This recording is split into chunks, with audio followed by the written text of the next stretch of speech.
sorry for him. He ran to his son and hugged and kissed him. Ang taong ito, ang ama, sa kabila ng ginawa ng anak, ay sobrang mahabagin at maibigin, at malayo pa lang kanyang anak na nakita niyang papalapit, siya pa ang patakbong sumalubong. Pinupog niya ng halik, niyakap niya ang kanyang anak. The father accepts his returning son without even hearing his humble proposition first. Hindi pa niya nadidinig yung sinasabi ng anak na ituring niyo lang po akong katulong. Hindi pa niya nadidinig yung ganung pagpapakumbaba na bagbag na ang loob ng tatay na sadyang mabait. The father accepts his returning son without question or retribution, with open arms and heart. Walang tanong-tanong, walang sumbat-sumbat, niyakap niya agad at pinagahagkan ang anak na napakatagal na niyang hinihintay at napakatagal na niyang inaasam-asam na makasamang muli. Luke 15:21, the son said, Father, I have sinned against God in heaven and against you. I am no longer good enough to be called your son. So the son expresses his humble realization and proposition. What did he realize? That he was not such a good son. He was no longer worthy to be called son. Pwede na siyang tawagin na lang na utusan. At ito ang kanyang iminungkahi. Na itrato na lang siyang katulong, yun ay mas maganda na kaysa sa katulong siya ng ibang tao, tapos gutom din siya. Bakit ikinuwento ang kwentong ito? Sapagkat may aral. People are like this younger son. You and I are like this younger son, mistaken, short of God's glory. Nagkakamali. Damage and hurting. Siyempre, pag nagkakamali tayo ay nasisira. Nagkakaroon ng mga pingas, lamat, dumi, at nagkakaroon tayo ng mga dinaramdam. Dinaramdam natin ang mga nangyayaring hindi maganda sa atin, kahit pa nga tayo mismo ang may kagagawa noon. And this son was guilty. Isa sa mga pinakamahihirap na dalhin ay yung pag-uusig ng budhi. Mabigat na kalooban dahil natanto natin ang ating mga pagkakamali. But added to that, the son was rejected, unloved, uncared for. Naglilingkod na nga siya, hindi pa rin siya pinapakain. Mas pinapakain pa yung baboy kaysa sa kanya.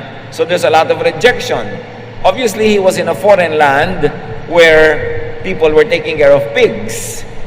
Kasi kung sa kanyang sariling bayan yon, hindi naman inaalagaan ng baboy dahil hindi nila yun kinakain. So the son was needy of home, of forgiveness, of acceptance, like us.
Tulad niya, tayo may nangangailangan ng tahanan kung saan tayo ay pinapatawad kung nagkakamali, tinatanggap ng walang patakaran, minamahal, pinapakain, kasama, at kabilang. Wala namang hindi katulad nitong taong ito. Lahat nagkakamali. Iba-iba lang ng hugis, kulay, anyo ang pagkakamali. Lahat nagkakaroon ng mga bagay na sukat ipagsisi.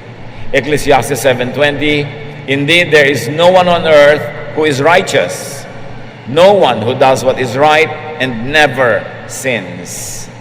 Walang perpekto, walang hindi nagkukulang, nagkakamali, nagkakasala.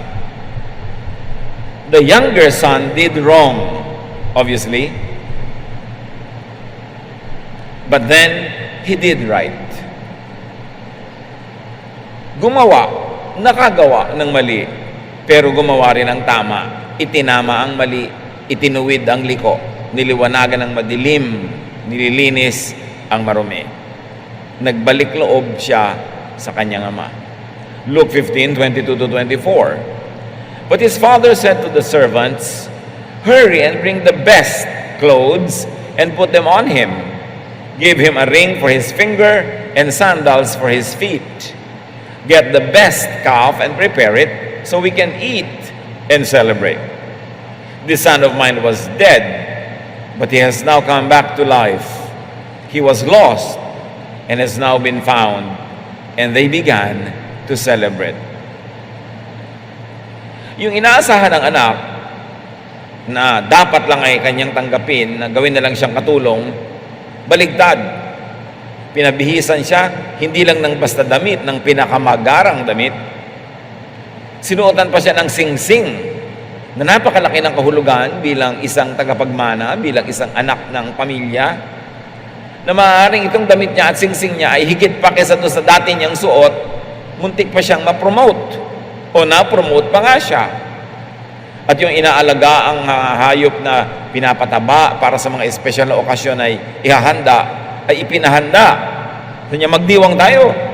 Nawawala ang anak kong ito, ngayon natagpuan ng muli. Dati nang namatay, pero ngayon buhay na uli. So the father unconditionally accepts, restores, and celebrates the younger son. Tulad ng sinasabi ng Luke 14:11, those who humble themselves will be exalted. Ang nagpapakumbaba sa harapan ng Ama ay siya namang itinataas. Basta't bumalik ka lang. Hindi pinag-uusapan na huwag kang magkasala, huwag kang magkamali, huwag kang magkulang, kasi wala namang ganon.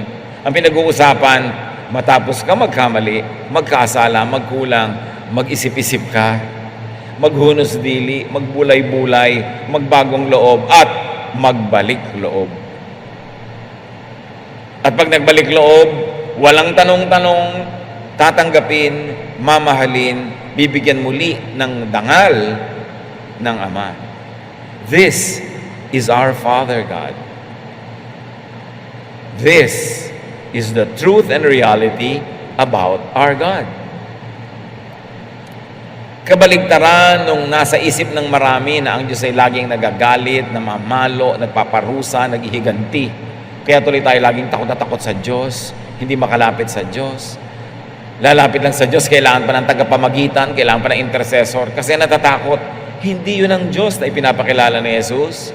Isang Diyos na maamo, maibigin, mapagmahal, mapagtanggap. 1 John 4:7 and 8. Dear friends, let us love one another, for love comes from God. Everyone who loves has been born of God and knows God.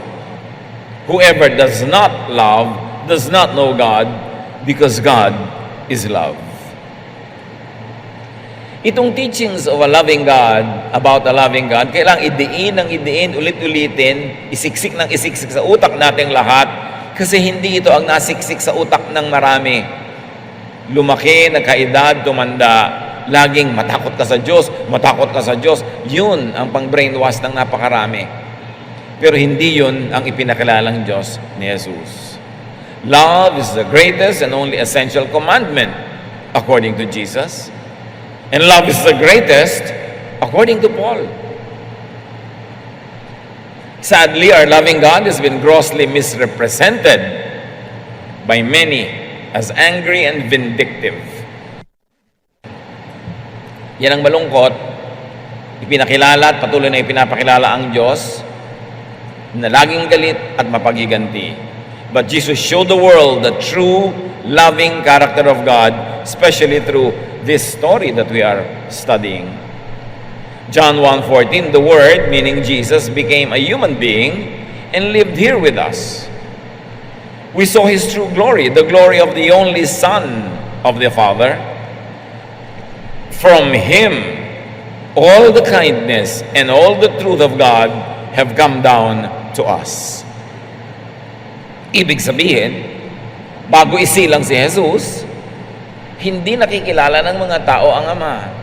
Baligtad pat liko, baluktot ang nakikilala, kaya lahat ng kabutihan at katotohanan tungkol sa Ama ay ibinaba, ipinakita sa pamamagitan ni Jesus. Na kundi pa isinilang si Jesus, kundi pa siya nabuhay para ipakilala ang Ama, liko, baluktot ang pagkakakilala ng tao sa Diyos.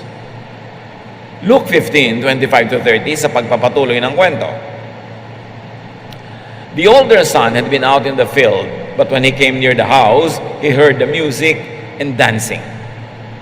So he called one of the servants over and asked, "What's going on here?" The servant answered, "Your brother has come home safe and sound, and your father ordered us to kill the best calf." The older brother got so angry that he would not even go into the house. Meanwhile, itong panganay na kapatid na laging correct, laging masipag, laging nasa bahay o nasa bukid lamang, nagtatrabaho, naglilingkod, umuwi. Malayo-layo pa'y nadinig na niya ang mga tunog ng halakhakan, tawanan, tugtugan. Nakita niya ang liwanag at nung lumapit pa lalo ay mga nagsasayaw ang mga tao, nagsasaya. So sabi niya agad doon sa isang katulong na nasa labas, anong nangyayari dito? Sa halip mga excite siya na mayroong kasiyahan, negative. Sa niya, anong nangyayari dito? Aba, umuwi na po ang inyong kapatid at nagpakatay ng pinakamatabang hayop ang inyong ama para ipagpiesta natin at ipagdiwang, nagalit. Imbes matuwa. At ni ayaw pumasok ng bahay. Ganyan yung mga laging matuwid, laging righteous. Maraming ayaw tungtungan, ayaw puntahan, ayaw samahan, hiwalay ng hiwalay. Nakala mo siya madudungisan at marurumihan kung makisalamuha sa kapwa-tao. Nakala mo naman wala talaga siyang dungis. His father came out and begged him to go in. But he said to his father, "For years I have worked for you like a slave and have always obeyed you. But you have never given me even a little goat so that I could give a dinner for my friends. This other son of yours wasted your money on prostitutes, and now he has come home. You ordered the best calf to be killed for a feast." So nung malaman ng ama na nandun na yung panganay, lumabas. Ba't ayaw mo pumasok? Halika, nandito na ang kapatid mo, magsaya tayo. Sumbat ang isinagot niya sa kanyang ama. Napakatagal na panahon, mula noon hanggang ngayon, nagpaalipin ako sa iyo. Wala akong ginawa kundi magtrabaho sa bukid, ni hindi mo man lang ako ibinigyan ng isang maliit na kambing para ipagpiesta sa mga kaibigan ko. Tapos itong anak mong alibugha, naglayas, naglustay, nagwala, babalik ng ganyan, tapos ipagpiesta mo, may ganon. The best animal pa ang ihahanda mo. Masama ang loob. What do we see here? The older son rejects his brother. Tulad ng ilan sa atin, na pag ang tingin natin sa ating sarili ay tama, mabuti, maayos, matuwid, nire-reject natin ang ating mga kapatid, mga kakilala, mga kaibigan, kapwa-tao, na sa tingin natin ay hindi natin kasing tama, hindi natin kasing banal, hindi natin kasing buti. The older son rejects his father's unconditional love, kindness, and acceptance to his brother and to him. So, hindi lamang yung kapatid niya ang kanyang itinatakwil din ng panganay na anak ang kabutihan ng kanyang ama. Hindi niya ina-appreciate na ang bait talaga ng tatay ko, ang buti talaga ng tatay ko. At kung sakaling sa akin mangyari ito, di ganun din ang gagawin niya sa akin. Papatawarin din niya ako, mamahalin din niya ako. No! He rejected his brother and he rejected his father's goodness and kindness and even rejected his father's goodness to him. Kasi nakita na niya yung isang kapatid niya, humingi ng napakarami, ibinigay. Siya hindi humihingi. Bakit siya hindi humihingi? Iniisip niya na sa kanyang pagtitiis, pagtitimpi, pagpapakagutom sa sarili, pagpapagod, pagpapagal, ay nagiging banal siya and therefore deserving na siya ng honor. Maliit ang pagtingin niya sa puso ng kanyang ama na hindi siya humihingi kasi iniisip niya maramot ang kanyang ama at hindi mabuti at hindi magbibigay. Kaya kung tutuusin, mas mabuti pa nga yung humingi kasi confident siya na mabait yung tatay niya. Itong isang ito, hindi siya confident. Kaya lagi siyang pagod na pagod, trying to be perfect para lang siya maging katanggap-tanggap. The older son promotes himself as righteous, but laments and regrets his good works and self-denial. Sabi niya, nagpagod ako, hindi man lang ako nagpa-party, kahit isang kambing, hindi ako humihingi, wala ako napala sa lahat ng pagod ko. Yun naman pala, masama loob niya sa kanyang kabutihan. Nagpapakatama siya, yung pala masama loob niya. So hindi niya likas. Trying hard siya to perform para siguro siya ang mapuri at siya ang magkaroon ng karapatan. And he is definitely loveless. Wala siyang love sa kanyang kapatid, di man lang siya naawa, na naghirap at nagdusa. Wala siyang pag-ibig sa kanyang ama na nalungkot nung wala yung kanyang isang kapatid. Dapat ikatuwa niya na natutuwa na yung tatay niya. Pero wala. The older son did right what seemed in his own eyes to be right. Then he did wrong by not accepting his brother, by rejecting his father's kindness, and now, tinutuusan niya ang tatay niya na kanyang ginawang mabuti. So, hindi naman talaga tama ang ginagawa niya sa buhay. Akala lang niya. Many people are like this older brother. Religious and legalistic, so they reject others. They cannot be holy without throwing stones at sinners. May mga tao na sa kanilang pagiging banal, hindi sila kontento. Kailangan batuhin nila yung hindi banal. Hindi sila kontento maging matuwid. Kailangan ibunyag nila at pagalitan yung sa tingin nila ay liko. Hindi sila kontento na sila ay nag-aayuno. Kailangan mag-ayuno din ng iba. Hindi sila kontento na sa katitiis nila at kababanal-banalan na hindi sila nag-e-enjoy sa buhay. Kailangan wala ring ibang mag-enjoy. Kaya kung sa biglang tingin, parang napaka-righteous at napakatama ng anak na panganay. Pero ang totoo, siya yung malayo ang loob sa ama. Siya yung hindi masarap kasama. At siya yung mahilig manghusga sa kapwa. So, many people are like this older brother. They reject God's love, God's forgiveness, God's unconditional mercy. They rely on their own merits. Kailangan lagi sila magtrabaho para maligtas. Kailangan i-maintain nila ang kanilang salvation. Hindi pwedeng love lang ng amang nagme-maintain. Kailangan sila, therefore sila ang savior nila. At ang kanilang mga good works. They reject self-realization and satisfaction. Nagigilty sila pag nag-enjoy, pag nasasarapan, pag nagkakatay ng kambing, pag nagpa-party, pag nagsasaya. So tinitiis nila ang lahat. Pagkatapos yung pala isusumbat din naman dahil naiinggit sila sa ibang nag-enjoy. Ito yung pangalawang anak na panganay. They look righteous, they appear righteous, but they really are not. They are so near to the Father and yet so far. At maraming ganong tao, napaka-religyoso, napaka-palasimba, napaka-mapag-aral ng Bible, pero malayo ang puso sa Diyos. At paano malalamang malayo? Hindi maibigin. Hindi maibigin sa kapwa. Laging galit sa mga taong tinuturing niyang may kasalanan. At ang gustong-gusto niya, maparusahan ng Diyos yung may kasalanan. Katulad nitong panganay na ito, ang tingin niya, dapat pinarusahan ng tatay niya yung kanyang kapatid na bunso. Bakit hindi pinarusahan? Ipinagparty pa. Malayong malayo sa Diyos ang kanyang puso, bagamat malapit ang kanyang nguso. Laging nagpe-praise the Lord, nag-hallelujah, nagbe-verses, laging dasal ng dasal, pero hindi maibigin. The final test is your love, because God is love. And if your heart is filled with God's Spirit, it will outflow with love. Ang tagal na nawala yung kapatid niya, siguradong ang baho-baho, nangangayayat, butot balat nung bumalik. Dapat naawa siya. Pero hindi. Kung siya ang masusunod, dapat parusahan pa yan. Sa kabila ng kanyang mga arte na siya ay matuwid. At ganyan ang maraming relihiyosong tao. Nagbubunyi, pagpaparusahan ng iba. Pag nagtuturo sila tayo, makiling nagtuturo, sabihin, bahala ka. Sa end times, kukulo ka sa asupre. Parang ipinagdiriwang nila na kukulo sa asupre ang kanilang mga kapwa-tao. Malayo ang puso sa Diyos ng ganong mga uri ng pananaw. Huwag tayo magpapadaya.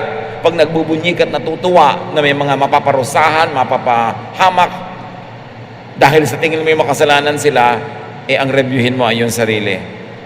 Kasi dapat habag ang nararamdaman mo sa ganong mga tao. Luke 15:31-32, his father replied, "My son, you are always with me, and everything I have is yours. But we should be glad and celebrate. Your brother was dead, but he is now alive. He was lost and has now been found." Malaman ang sinabi ng ama, lagi kang nandito.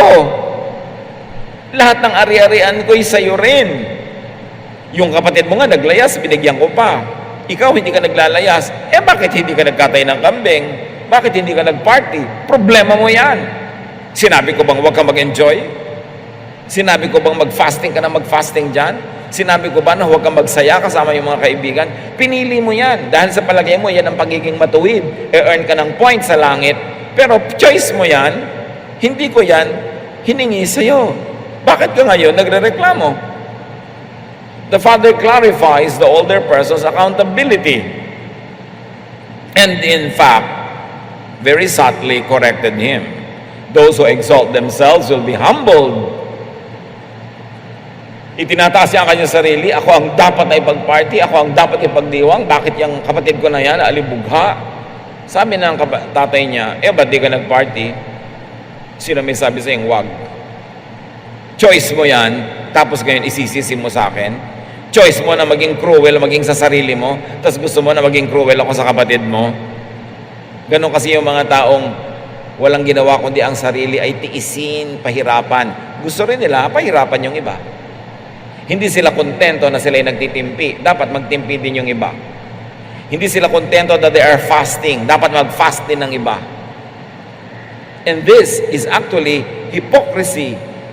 At ito ang malinaw na ipinapakita sa kwento. Merong sa tingin at biglang tingin ay mukha maka-Diyos, pero sila pala yung malayo. Dahil hindi sila maibigin. Kahit namumulaklak ang dila nila ng verses. Kahit wala na silang ginawa kundi magsimba. Pag hindi sila maibigin, baliwala ang lahat. And the Father declares the mission statement of the Jesus ministry, which is to find the lost, to love the unloved, to clothe the naked, to feed the hungry, to forgive the mistaken, to give care and love unconditionally. Not judgment, not punishment, not rejection. John 1:12-13. Yet to all who received Him, to those who believed in His name, He gave the right to become children of God. Children born not of natural descent, nor of human decision, or a husband's will, but born of God. Namnamin ang verses. To those who receive Him, nakita niyo yung younger son, he received the love of the Father. He went home. He believed in the name of God. He believed in the name of his Father, that his Father is kind and good and loving. At nung siya bumalik, anong ginawa ng tatay niya? He gave the right to become a child again. Bumalik lang. Sabi niya, mga anak na hindi dahil sa kalooban ng tao, kagustuhan ng tao, kundi kalooban ng Diyos. Kasi kung tao lang ang masusunod, hindi natatanggapin yun, itatakwil na yun, paparusahan na yun, sisingilin. Pero ang kalooban ng Diyos, no, bumalik lang kayo at kaya aking tatanggapin. Sino man sa atin ngayon ang napalayo sa Diyos, anumang uri ng layo, malapit-lapit o pagkalayo-layo, bumalik ka lang. Yun lang. Walang drama, walang bayad. Appreciate God's love. Kung may dala-dala ka pang bayad, naiinsulto pa yung kabaitan ng Diyos. Pero yung hubad na hubad ka, gutom na gutom, payat na payat, wala ka maialok, wala ka maibigay, magpapaalipin ka na lang, yun ang tunay na pagkilala sa kanyang kabaitan. Kasi kung may ibabayad ka pa, may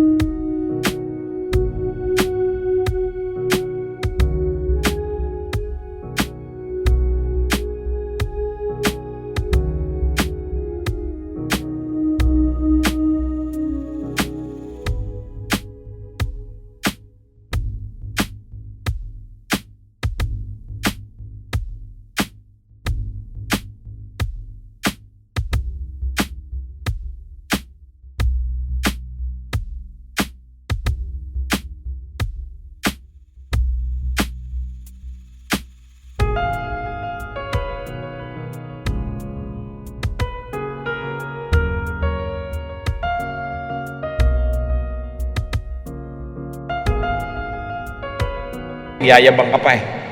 Kung may ipapalit ka pa, may isusukli ka pa, may konti ka pang yabang. Pero yung pipimpipi ka, pisang-pisa, pigang-piga, pupunta ka sa Diyos nang walang kakibukibo at humble, doon mo mararamdaman kung gaano siya maibigin. Kung gaano siya kabait. At tayo man mga kapatid, tumatanggap tayo ng regalo ng Pasko, hindi lang tuwing Pasko, kundi everyday. Dapat yun din na ibigay natin sa kapwa. Pag nagsusorry na, tama na, huwag nyo nang awayin, nagsusorry na nga eh. Minsan bumabalik sa'yo, nagbabalik loob kahit walang salita. Minsan nahihiya magsalita. Pero nandun, bahag-bahag ang buntot, nakayuko, pumupunta sa'yo. Nagbabalik loob, tanggapin mo na. Tulad ng ginawa ng ama doon sa kanyang anak. Kasi yun nga ang Pasko. Tumatanggap tayo ng ganun mula sa Diyos, manong ibigay natin sa kapwa. Dahil tayo din naman ay tumatanggap din ng ganong kabaitan. Not by human power, but by God's will. Kasi kung lakas lang natin ang pakakinggan natin, baka tayo maging mapaghiganti pa, maging mapagtuos. Manumbat pa tayo, but by God's will. Pag ang tao nagpapakumbaba na, bumabalik na, tanggapin mo na. Huwag ka nang magpa-hard to get. Huwag ka nang magpahirap. Huwag ka nang manumbat. Alam na niya yun, kaya nga siya bumabalik eh. Kailangan pa ba namang dut-dutin ng isang sugat na dumudugo na nga? God accepts all who come to Him through Jesus. No one would be rejected. Ganun ang pag-ibig ng Diyos. Jesus helps people who accept His help. Bakit kayang-kaya ni Jesus na tumulong? Because Jesus knew how it was to be rejected. Mark 6:4. But Jesus said, prophets are honored by everyone except the people in their hometown and their relatives and their own family. Sabi niya, alam niyo yung mga propetang tulad ko, tinatanggap ng marami pero hindi ng kanilang sariling bayan, ng kanilang sariling sambahayan, ng kanyang sariling pamilya. Because even Jesus was rejected by His very own family. He knew how it was to be rejected. And in prophecy, talking about the Messiah, Isaiah 53:3, He was hated and rejected. His life was filled with sorrow and terrible suffering. No one wanted to look at Him. We despised Him and said, He is a nobody. At ganun ang nararamdaman ng maraming tao ngayon. They are rejected. Nobody likes them. Kung kayo mga kapatid, merong sariling magulang, kapatid, anak, kamag-anak, kaibigan that you are rejecting, stop it. At si Jesus mismo, kaya napakagaling niyang tumanggap, siya man naranasang matanggihan. Hebrews 2:18, and now that Jesus has suffered and was tempted, He can help anyone else who is tempted. Sino man ang dumaranas ng tukso, kaya niyang tulungan dahil dumaan siya dyan. Sino man ang nakakaranas na matanggihan, itakwil, matutulungan niya dahil dumaan siya dyan. Kaya sabi niya sa Luke 19:10, the Son of Man came to seek and save the lost. Luke 14:21-23, the master became, and he said, go as fast as you can to every street and alley in town. Bring in everyone who is poor or crippled or blind or lame. Go out along the back roads and fence rows and make people come in so that my house may be full." The background is there was a big feast and none of the VIPs wanted to come. Yung mga self-righteous, they think they are okay and they don't need the Lord. So ang sabi ng may bahay, sino man dyan ang mga lumpo, ang mga bulag, ang mga may sakit, sila ang imbitahin. Papasukin at ang mapuno ang aking bahay at na magkaroon ng pagdiriwang. The house of God will be full of society's rejects. The church should be full of society's rejects. Hindi yung mga pang-display window quality, yung mga reject, yung sinasabing the lame, the blind, the crippled, the poor. Yun ang gustong-gusto ng Diyos na kupkupin, tanggapin, mahalin. Yung mga isinusuka ng lipunan, yung mga may bad record, yung mga may madilim na kahapon, yung mga may mga pagkakamali, yung may mga questionable na mga karakter at nakaraan. Yan ang gustong-gustong isagip ng Diyos. Sabi niya, "I came to seek and to save the lost." Ngayon, ikaw, nagbabanal-banalan, kunwari maka-Diyos, bakit mo tatanggihan ng gano'ng mga tao? Bakit mo sila itatakwil? Sila nga ang gustong-gusto ng Diyos sa sagipin. Kaya alam na alam ni Jesus how to be rejected. Approach God. Go to God. Go back to God. Be received by God through Jesus. Hindi ko mo pag nagkakamali tayo, nagkakasala, lalo tayong lumalayo sa Diyos dahil nahihiya tayo, nakakahiya naman, lalayo na lang ako. No, return. No questions asked. God will accept you back. Kailangan ikaw ang unang tumanggap sa sarili mo. Ang dami mga tao, nagpapadala sa akin ng message sa Facebook. Hindi nila tinatanggap ang sarili nila. Ang tingin nila sa sarili nila, hindi karapat-dapat, sila ay liko, sila ay marumi, sila ay sinumpa ng Diyos, etc., etc. Walang ganon. Guni-guni mo yan. At kung minsan meron tayong ganong guni-guni, kasi yun ay sinaksak sa utak natin ng mga matatanda, ng religion, ng mga kung ano-ano mga katuruan na laging galit sa Diyos, tinatanggihan ka ng Diyos. Hindi, Diyos po kaya ang lumikha sa akin, bakit po ako ganito? Alam ka naman si Satanas ang lumikha sa'yo. Lahat Diyos ang lumikha. You are fearfully and wonderfully made. Hindi mo matanggap-tanggap ang sarili mo dahil ang nakalagay sa utak mo yung standard na itinanim dyan ng lipunan, ng simbahan, ng mga tao. So, lampasan mo lahat yan. At ang iyong i-absorb, intindihin, is God loves you no matter what. Pag naintindihan natin yon, may Pasko, Paskong Pasko. Kasi sayang ang Pasko, sayang ang pagpaparito, pagpapakasakit at kamatayan at muling pagkabuhay ni Jesus kung hindi mo pa matanggap ang sarili mo mismo. Tinatanggap ka nga ng Diyos. Kahit ano pang sinasabi ng mga relihiyoso at mga conservative, ang makinig ka kay Jesus, mahal ka ng Diyos, period. Pero hindi naman ibig sabihin na hindi ka na magbabago, hindi mo ayusin ang buhay mo. Pero tatanggapin ka, tsaka ka ngayon mag-ayos.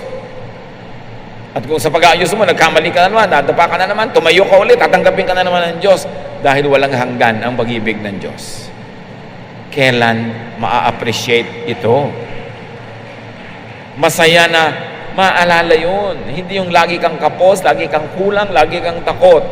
Kailangan tanggapin ang sarili at ang kapwa. Huwag na ikaw manghusga sa kapwa. Kung sa palagay mo, hindi siya tama. Sila ng Diyos ang mag-usap. Siya ay mahalin mo na lang. Yun na lang ang papel mo. Huwag kang manghusga. Kasi mahuhusgahan ka rin. Ano naman ang karapatan mo manghusga? Kaya mahalin mo na lang siya. Paano po mali ang buhay niya? Saya mo Diyos ang magtama sa kanya. Diyos naman ang Diyos, hindi ikaw ang Diyos. Mahalin mo na lang siya. Pag ito na ipamuhay natin, itong simpleng katotohanan na to, gagaan ng maraming mabigat. Luluwag ang maraming masikip na paghinga. The Father in the story is none other than God the Father, but He could also represent Jesus interceding for us to the Father. Si Jesus ay laging namamagitan para sa atin. Hebrews 7:25, therefore He is able to save completely those who come to God through Him, because He always lives to intercede for them. Lagi siyang namamagitan. So lagi tayong may tagapagtanggol sa kalangitan. Get accepted by God through Jesus. Tanggapin mo ang sarili mo, lalo't alam mo na yun ay inborn character, inborn nature, inborn talent, and sometimes even inborn weakness. May mga ganun tayo. God remembers that we are dust. Accept yourself, every bit of yourself, because you are fearfully and wonderfully made. Do not insist on self-rejection. When you are rejecting your own self, when you are rejecting people who you should be loving and accepting, baka effect lang sa'yo yan ng brainwashing ng society, ng culture. Accept others and live at peace with God, with yourself, and with others too. Nung si Kristo ay isinilang, nagbaba ng mga anghel nag-aawitan. Luke 2:17, sabi nila, "Glory to God in the highest heaven, and on earth, peace to those on whom His favor rests." Itong peace na ito ay darating lang kung meron tayong acceptance. Acceptance of God's love and forgiveness, acceptance of others, acceptance of ourselves, matatahimik ang iyong loob. Peace in the heart of true believers, believers in God's unconditional and accepting and empowering love. Kaya may salvation. Salvation is not only salvation from hell, it's also salvation from rejection, because rejection and being rejected is like hell. Dear God, thank you dahil mahal nyo kami.